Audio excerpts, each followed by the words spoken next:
Semua miniatur Nabi dari Nabi Adam sampai Nabi Isa alaihissalam itu terkumpul contoh seluruhnya sempurna pada Nabi Muhammad sallallahu alaihi wasallam. Nabi sebelumnya sakit, Nabi Muhammad pernah sakit. Nabi sebelumnya punya kekuasaan, Nabi Muhammad punya kekuasaan. Nabi sebelumnya pernah dijahili, Nabi Muhammad banyak dijahili. Dan kita hafal sampai sekarang tokoh-tokohnya, ada semuanya. Tapi bagaimana ketika Nabi mengalami semua itu, kenikmatan yang dirasakan? Anda dicaci dengan lisan, Anda dilempar dengan perkataan, Nabi dilempar dengan batu di Taif sampai berdarah. Duduk istirahat di bawah naungan pohon. Datang dua malaikat penjaga gunung. Ya Muhammad sallallahu alaihi wasallam, mud yadaika ila sama. Muhammad sallallahu alaihi wasallam, angkat tanganmu ke langit, mintakan kepada Allah supaya kami mengangkat dua bukit di Taif itu untuk menghimpit orang-orang yang menyakiti engkau itu. Di malaikat sampai datang. Di malaikat aja merasakan ini orang luar biasa nih, melempar Nabi sampai berdarah. Datang, angkat tanganmu ke langit, minta kepada Allah. Kami lakukan sekarang, kami angkat dua bukit itu, kami himpit mereka yang menyakitimu itu, melempar engkau dengan batu. Apa jawab Nabi? Lah, jangan lakukan. Fa innahum qaumun la ya'lamun. Fa innahum qaumun la ya'lamun. Mereka belum tahu saja. Nanti kalau sudah tahu juga, mereka akan menyadari mereka salah. Ya Rabb, ila man takiluni, a ila qaribin yu'dhini, am ila ba'idin yu'limuni, fa ana radin ma lam taghdab alayya. Ya Allah, setelah di Taif ini aku dilempari dalam berdakwah, kemana lagi engkau akan antarkan aku untuk berdakwah? Apakah dari Taif ini tempatnya masih dekat dan di situ aku akan disakiti lagi? Atau tempatnya masih jauh dan itu akan dizalimi lagi aku di sana? Aku ridha ya Allah, aku akan nikmati sepanjang engkau tidak marah kepadaku. Sepanjang engkau tidak marah kepadaku. Ya Rabb, mohon munculkan kelak di bumi Taif ini laki-laki, perempuan, anak-anak, dewasa yang kelak akan beriman kepada Allah dan Rasulnya Muhammad sallallahu alaihi wasallam. Dilempari, disakiti, keluar darah, menikmati itu semua. Merokok, disimpan kotoran di punggungnya, menikmati itu semua. Difitnah, dizalimi, menikmati itu semua. Harakat indah. Hidup dengan orang munafik, dibimbing sampai mau tobat. Muhammad sallallahu alaihi wasallam. Dan dahsyatnya, ketika miniaturnya terkumpul di Nabi sallallahu alaihi wasallam yang sangat luar biasa itu, maka Allah turunkan satu ayat. Jika Anda ingin sempurna mendapatkan kenikmatan hidup, maka ikuti semua petunjuk yang pernah ditunjukkan oleh Nabi Muhammad SAW dari mulai tidur sampai dengan kita tidur lagi. Karena tidak ada teladan yang terbaik kecuali yang ini. Maka turun Quran surah 33 ayat 21. Bagian pertama. Quran surah ke-33 ayat 21. Laqad kana lakum fi Rasulillahi uswatun. Allahu Akbar. Kalau Nabi lain gak disifati dengan ini. Nabi lain tuh cuman kisah ini diikuti, kisah ini diikuti. Nabi Muhammad tidak, langsung keluar kalimat uswatun hasanah. Uswah hasanah. Bahkan ayatnya di riwayat Warsh dan Qalun bisa dibaca dengan iswah. Qalun, Warsh dari Nafi', bisa dibaca dengan iswah. Laqad kana lakum fi Rasulillahi iswatun hasanah. Iswah. Bisa uswah, bisa iswah. Dahsyat. Ini langsung penetapan dari Allah. Muhammad SAW beda khusus, tidak sama dengan Rasul lain. Kata Allah, semua apa yang dikerjakan oleh beliau itu akan jadi teladan dalam kehidupan. Jika Anda ikuti, langsung seketika Anda akan jadi teladan dalam hidup. Bapak Ibu, lihat sini. Harakatnya apa? Dhamma, di atas di bawah. Di atas, karena itu di ilmu nahwu disebut rafa, namanya rafa, di atas, tinggi. Rafa, alamatnya dhamma. Harakatnya di atas di bawah. Di bawah, bawah itu khafad, rendah, kecil, khafad. Tandanya harakatnya apa? Kasrah. Nih, saya inginkan Anda paham, bukan menghafal. Menghafal mudah, paham itu yang paling penting. Kasrah, kenapa disebut kasrah? Dari kata kasra, sesuatu yang pecah, kecil, lembut. Biasanya di bahasa Arab kalau harakat-harakat kecil, yang lembut, tipis, itu menggunakan kasrah sesuai dengan sifat. Misal, perempuan lebih lembut daripada laki-laki. Lembut, halus, kata-kata yang lebih lembut, lebih halus, maka untuk perempuan menggunakan kasrah. Laki-laki lebih terbuka, a. Anta, anti, i. Jazakallah khair, jazakillah khair, i. Jadi kalau ibu ingin mengucapkan selamat, terima kasih, kalau ke laki-laki pakai ka, jazakallah. Kalau ke perempuan pakai i, jazakillah, i. Jangan tertukar. Ya. Saya pernah mengajar pakai batik, pakai peci apa, begitu selesai Ustaz, jazakillah khair. Masya Allah. Alhamdulillah. I. Di kasrah artinya pecah. Karena pecah jadi mengecil. I. Fathah terbuka. A.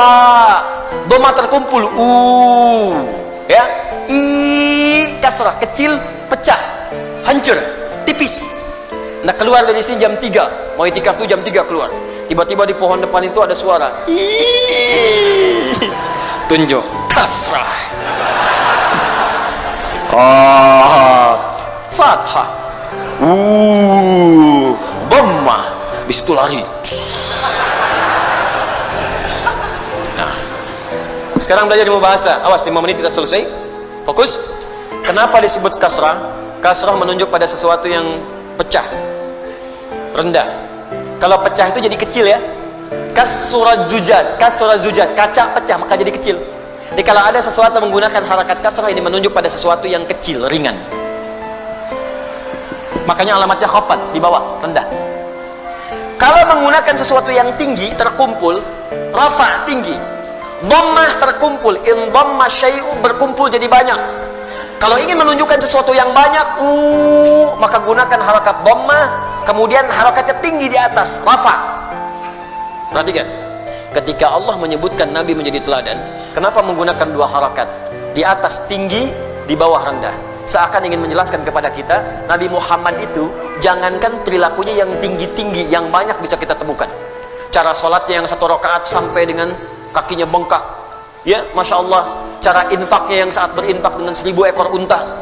Cara puasanya yang sangat luar biasa. Yang tinggi-tinggi, jangankan yang tinggi-tinggi, yang kecil-kecilnya pun bisa jadi teladan. Cara senyumnya, cara jalannya, cara bangun tidurnya, cara masuk toiletnya, cara masuk masjidnya, cara pakai sendalnya, cara berpakaiannya, itu kan kelihatan kecil. Cara berpakaian kan sederhana, tiap hari berpakaian. Cara makannya, cara duduknya, cara menggunakan alas kakinya, dengan sendalnya, dengan sepatunya, dengan terumpahnya, cara mengenakan bagian pecinya, sorbannya, itu kan kecil-kecil. Tapi kalau Anda ikuti, jadi teladan Muhammad. Karena itu dalam Islam, Anda akan temukan bimbingan dari Nabi dari bangun tidur sampai tidur lagi. Pasti ada. Silahkan tunjukkan kepada saya. Selain dalam Islam, bimbingan yang komplit dari bangun tidur sampai tidur, Anda nggak akan temukan. Untuk menunjukkan kebenaran risalah Islam diturunkan seorang Nabi terakhir, namanya Muhammad SAW, dan beliau tunjukkan kalau Anda ingin menikmati kehidupan dengan baik, maka silahkan ikuti semua petunjuk Nabi. Itu langsung dari Allah. Laqad kana lakum fi rasulillahi Yang paling dahsyat, saya tutup, jika Anda mampu mengikuti semua itu, maka semua pengikut Nabi akan jadi teladan di zamannya. Contoh, maaf ya, Abu Bakar ikut Nabi Muhammad SAW, diikuti semua perilaku Nabi. Nabi meninggal, Abu Bakar jadi teladan. Umar mengikuti, Umar jadi teladan. Utsman mengikuti, Utsman jadi teladan. Ali mengikuti, Ali jadi teladan. Wafat sahabat, muncul tabi'in, jadi teladan. Wafat tabi'in, muncul setelahnya tabi'ut tabi'in, jadi teladan. Pokoknya semua yang ikut Nabi akan diteladani dalam hidup. Anda tidak harus jadi ustaz, bukankah Utsman itu seorang pengusaha? Abdurrahman bin Auf seorang pengusaha, Amr bin As seorang diplomat, birokrat bahkan. Ayo, jadi apapun Anda, ikuti cara Nabi membimbing kita. Ustaz, bagaimana dengan kami perempuan? Ibu, bukankah Sayyidah Khadijah istri Nabi? Bukankah Aisyah istri Nabi? Bukankah Zainab istri Nabi? Makanya Nabi diizinkan menikah lebih daripada 4 perempuan, karena semua istri Nabi itu menjadi miniatur karakteristik semua perempuan di bumi. Makanya ibu pulang ke rumah, ibu baca sirah istri Nabi, ibu akan menemukan, ibu akan mirip siapa, ibu akan temukan. Ya, ada yang cekatan, senang belajar, berarti seperti Sayyidah Aisyah. Ibu pelajari bagaimana riwayat Sayyidah Aisyah. Ada yang senang ngaca, senang macam-macam, kan? Ada yang senang misalnya mohon maaf bikin masakan dan sebagainya. Ada. Kalau Khadijah itu agak susah memang, ya. Tapi bukan berarti nggak bisa diikuti. Cirinya sederhana, Bu. Begitu suami melihat ibu, hilang setengah masalah. Khadijah. Itu ada di Al-Bukhari nomor hadis 4-5. Nabi pulang dari Gua Hira, ya. Begitu kemudian melihat malaikat Jibril dalam bentuk rupanya, tergesa-gesa pulang ke rumah, dibukakan, begitu melihat Sayyidah Khadijah, setengah masalah hilang. Digenggam tangannya, kata Nabi, zammiluni, zammiluni, selimuti saya, dibawa ke kamar, diselimuti, keluarlah kalimat yang indah itu, Allahu Akbar. Sayang, engkau itu orang yang sangat baik, engkau penyambung silaturahim, engkau senang memberi, yakinkan pada jiwamu, aku akan selalu bersamamu dalam suka dan duka. Istri begitu, Pak. Hilang semuanya, sudah selesai, hilang semua kegelisahan. Khadijah, coba besok antum pulang dari pekerjaan kan, wah ada masalah, nyampe rumah, assalamualaikum, dibuka, masya Allah, masalah tambah.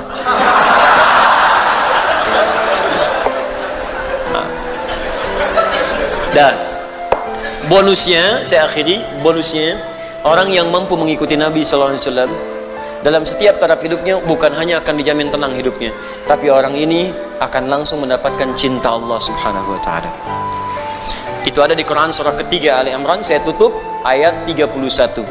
Qul in kuntum tuhibbunallaha fattabi'uni yuhibbukumullah wa yaghfir lakum dzunubakum. Katakan Muhammad, katakan pada umatmu, jika mereka atau kalian serius mencintai Allah, maka buktikan cinta itu dengan mengikuti semua petunjuk Nabi Muhammad SAW. Mulai sekarang belajar ya Bu ya, Pak. Belajar yang ringan-ringan dulu. Bangun tidur bagaimana petunjuk dari Nabinya. Mau makan petunjuknya bagaimana. Niatkan untuk mencintai Nabi. Niatkan untuk mengikuti Nabi. Jalan bagaimana Nabi berjalan. Berpakaian seperti apa Nabi berpakaian. Niatkan. Kalau Anda lakukan itu, yuhibbukumullah, maka bonusnya Allah langsung mencintai kita. Kalau Allah sudah cinta, wa yaghfir lakum dzunubakum, maka dosa-dosa kita akan diampuni oleh Allah Subhanahu wa taala. Nah, tidak cukup dengan amin, kita usaha dulu. Ciri orang yang diampuni dosa, maka akan dijaga semua perbuatan tubuhnya, terhindar dari maksiat.